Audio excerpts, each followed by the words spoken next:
So, what's the answer? How about putting old and young, rich and poor, conservatives and liberals in the same room and just have them talk it out? Which is to say, try something, anything. Here's Martha Teichner.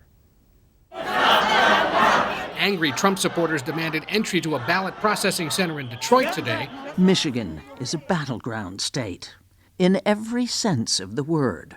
Here, purple doesn't mean moderate. It means the 50-50 red-blue split is a chasm. I'm out of concern for our country and our democracy. That concern is why these people gathered on a recent Saturday in Traverse City, Michigan, half of them red, the other half blue, brought together by Braver Angels, a not-for-profit attempting to narrow the divide. And I'm here just to help people understand the point of view of those in the red column. I'm concerned that the polarization has become paralysis. Started in 2016, Braver Angels now hold sessions nationwide.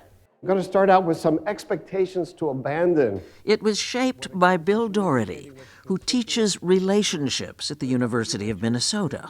He's also a marriage counselor. Is it a proper analogy of reds and blues in America and couples on the brink of divorce? There is an analogy to couples on the brink. A big difference is that divorce is not possible in America. In Traverse City, participants arrived uneasy at first, defensive. It was difficult to get in the car and drive there, but I knew I had to do it. To get over her fear of the other side.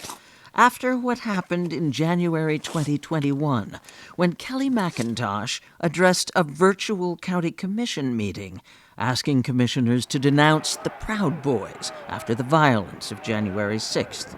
This was the response. Then came the threatening phone calls.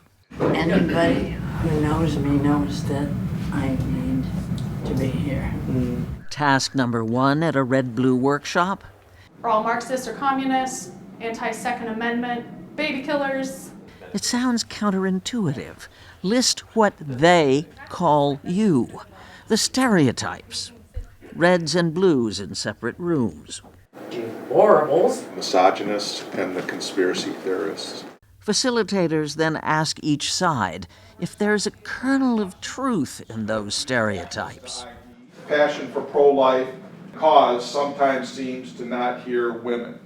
And so it goes for 3 hours, peeling back the onion of opinion, looking for common ground, no trying to change anybody's mind. Part of it was kind of gut-wrenching to sit in those stereotypes and then to hear what the other side, how they felt like we saw them. Divided they were, but these people showed up because they wanted to know each other, not by label, but by name. Brent Swenson and Kelly McIntosh. She's a neat lady. I like her. Did you think you would click with someone of the blue persuasion so readily? I would say that I went into it hopeful with that, but I didn't expect to find a friend. I was shocked at the comfort, the camaraderie, because some of the things that we talked about were not real comfortable political things to talk about. Here's the but. While Braver Angels has held more than 2,000 workshops and is growing, so is the divide. So there's a big gap right here. As for closing it, the brave proposition here is that at least trying is something. 3, 2, 1.